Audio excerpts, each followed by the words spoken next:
some major malfunctions because Spenny and James fucked the whole thing up. Anyway, we'll talk about that in just a second, and we'll get to it. Caolan, the last question I asked you, and you were flowing beautifully. I should have, and I apologize because I hate interrupting when some dude's flowing. But you were flowing about how you did this video, million views out of nowhere. You just got a YouTube channel, and out of the woodwork come Rebel News, Nigel Farage, and that's where we lost you. So, yeah. So I had loads of DMs the next day. It was literally something like 1.2 million views of a channel that I posted it to, which had like 3 subscribers, like 2 friends or something. So I didn't really expect that to happen, but I guess it showed that how the algorithms were just absolutely blasting that kind of stuff all over the place. Yeah, so I got all these DMs and just all these requests and follow requests from people like Rebel. One of them was an email from Rebel, and they wanted me to like try out making content. They were like, "We'll pay you $150 to make videos with us part-time or whatever, and be like one of our correspondents and work with our UK contributor Tommy Robinson." I was googling Tommy Robinson, didn't really, but I just had moved to the UK years before, and was his earlier past was before my days. Like it was like when I was too young, so I didn't really know about that stuff. And they were like, "We want you to talk about free speech. We want you to do more of these SJW rect videos. You know, it's punching up. It's like, you know, middle class protesters, and we're like ridiculing them. You know, no one's getting hurt. It's like advocating for like free speech and making fun of people for protesting the president that was like democratically elected. It felt quite fun, but also it felt like I was creating something that would tell the other side of the story, having watched all of this nonsense on YouTube for the 6 months before about how the like media is all lying to you and it's all one-sided and there needs to be more balance. So I thought, okay, this is going to be really, really good. We can give people more voices, but it was all under the umbrella of, you know, we're protecting gay people and women and freedom of speech and freedom of thought and freedom to be who you are, to, you know, from this invading ideology, invaders coming to the West. And it was very, very convincing. The language from all these videos were really convincing. That was going out from people like Stefan Molyneux, you know, who coined themselves as like this philosopher, you know, all this kind of very smart stuff. And it was just very convincing for young people. There was a lot of comment, and there was a huge amount of support as well. So I said yes to the Rebel job, did a couple of videos talking about, you know, BLM and SJ and all the kind of BuzzFeed, Tim Pool style, spin a wheel, and whatever it lands on, we'll do a video about this day, you know, SJWs or feminist rights, whatever it is, did all those videos. And it had a huge amount of attention and traction. Started going on the road with Tommy Robinson, making videos with him. And we were getting, you know, millions and millions of views every week. We were on Newsnight, talk stations, radio stations. It was blowing up. It became bigger than Rebel Canada for 2 months. It was getting more views than Rebel Canada. It was completely insane. Every video was going viral. So they were pumping all the resources into us. And we were getting in this sort of echo chamber feedback loop. Like all my normal friends stopped speaking to me because they thought I was crazy, which I guess I was now looking back. But I was, you know, constantly ranting. Every time I went anywhere, I'd be like, and then they're taking over this country and this and this and this. And they're, you know, the people running this country, you know, repeating all the stuff I was reading online, which to me was completely reasonable. But to everyone else was like, what the hell has happened? Like, have you... you know, gone and drank bleach and, you know, fell over. So, and you don't know, right? Like that's the other thing is you don't know because you've been living in this like radicalization chamber of YouTube, and you're doing these things, and you go outside and you're like, hey guys, let's have a talk about this. And they're like, are you fucking serious right now? Like you have no idea that you're that bad. Yeah. Can I ask a question, Caolan? Oh, sorry. Yeah. I just want to ask a quick question. It was part of the the reason why it's like your friends stopped talking to you, and the things that you were saying may have sounded reasonable at the time, not just because you were in that chamber, obviously you were, but also because that side of the media has basically a monopoly on criticizing anything on the other side because the other side doesn't have any wherewithal to criticize themselves. So yeah, go ahead. Sorry. No, sorry, 100%. Well, all of this was a failure of, if I'm answering this correctly, it was a failure of the legacy media at the time for addressing all of the issues that I was really concerned about. Why the Muslim extremists shot up the Orlando club? What was the ideology behind a lot of this stuff? Going in and having those conversations weren't happening. The mainstream media, we're not talking about a huge amount of issues that people were Googling every single day about whether free speech is under attack or whether at the time in which there were constant terror attacks happening in Europe. It felt like it was every 5 minutes. You had the Bataclan attack in Paris, Westminster Bridge, Tower Bridge, Manchester Arena. It was all in the space of about a year. And no one was really talking about why that was happening and what the ideology was behind it, like we would with a white supremacist. And it left a huge void. And I always think that's a a push factor to the kind of videos that I was watching, a push factor to far right stuff. And then there's a pull factor, which is like the algorithms, the convincing production value, like the lure to it. But it's like 50-50. Is that what you were asking? Like why, like the two reasons why I was watching it?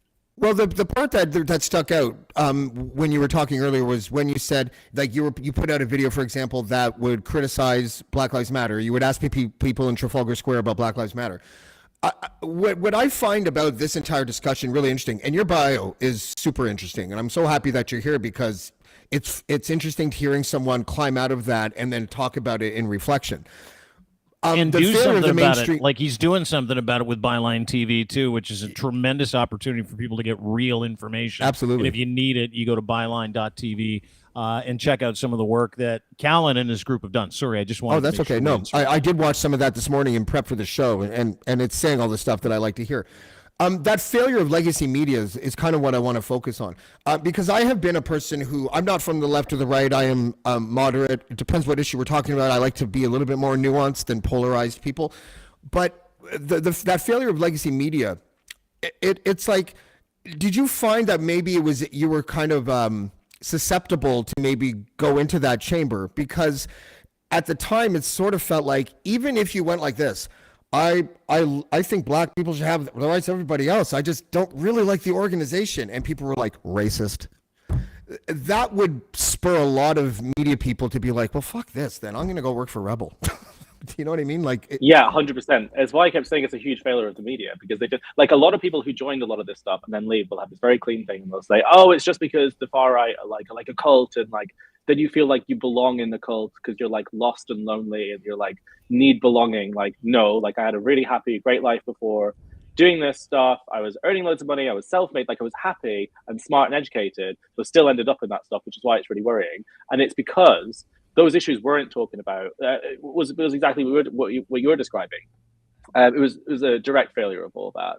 But it still happens to this day. Still kind of like it now, but not in the same. Not as badly anymore. I think they kind of realized that they fucked up. It's like that with gender theory, stuff like that. I don't want to get into it. I'm just saying it's like that with stuff. I don't like getting into it either. I know, but that's exactly right. Thank you. But so you're in the machine. You not getting the answers from the left. You start generating millions and millions of views, and the guys at Rebel News are happy. So how do those? At what point did you go, wait a second, what the fuck am I doing? Like, at what point did you go, I need a reset here, or I got to figure this out? Because you only did it for a year and a half, obviously, yeah. and you went completely the other way with Byline TV, where you're like, okay, we need to get real information in the hands of people who are confused. So, what was the penny that dropped for you, and were there examples of it?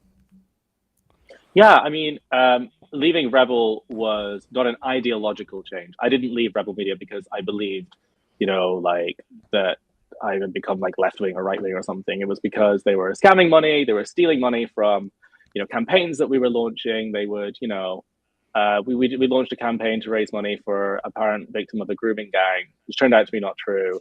And they like raised $100,000 and like blew the money, spent it on flights and travel expenses, and Ezra just took loads of money. I just thought it was deeply unethical.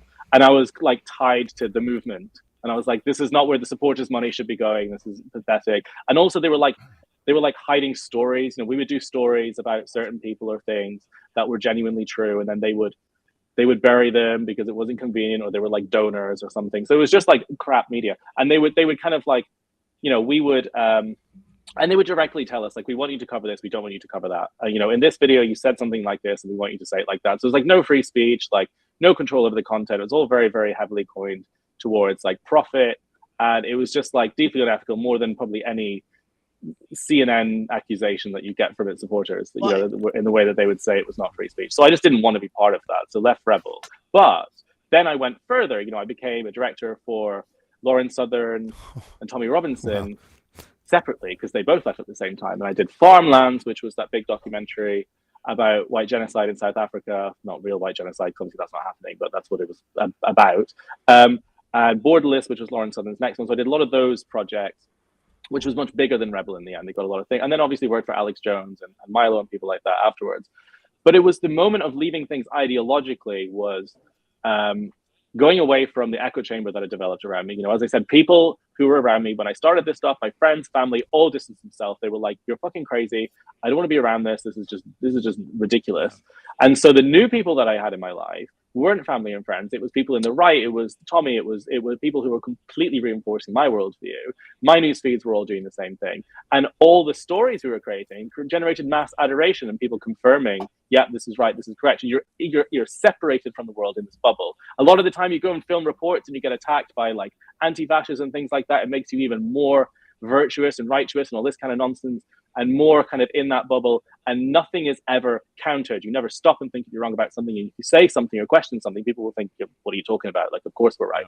So I'm in that mindset and getting more and more radical, taking these small steps, thinking, someone that was pretty pro-feminist. One of the reasons I joined this stuff is because I thought that women wouldn't have their rights in 20 years because all the Islamists would come over and take them away, to becoming like an anti-feminist, which makes no sense. You take those small steps, you think, women are really great and wonderful and they should have all the freedoms, but actually then you watch more content, you become more in it. Well, actually women are unhappy if they're working all the time, and it's all these bankers and all this stuff, and these big capitalists who want them to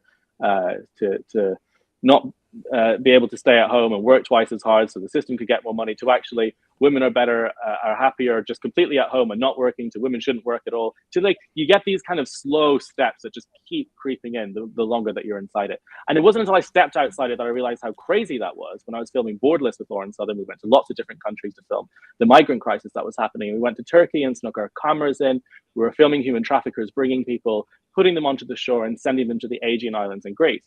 And I remember expecting to see, late at night with the security guard we had, through the bushes, violent, invading, angry young men who would be like horrible to us, who would tell us they were, here to invade Europe for economic reasons or just because they're like savage. All this is genuinely stuff I believed from reading constant headlines about, immigrants coming in and pillaging places and no-go zones in Europe. And the people that I saw coming through the bushes at like 4 o'clock in the morning, one of the nights we were going through Turkey, which was the first time I'd really like come face to face with this stuff, were women with bin bags with all their belongings on it. Yes, young men, fighting age young men, but not to invade the West, but who had like fucking tears in their eyes telling me that they couldn't stay in their home countries and they had no choice to go. They couldn't stay in Turkey, which was a right-wing meme that people were pushing, because they'd be put in these horrid little camps that the police would store them in for years, and just like desperate people. And I know that sounds obvious to listen to now, but when you're in that world for a year and a half, when you're in there for a long time, you genuinely don't think that stuff is the case.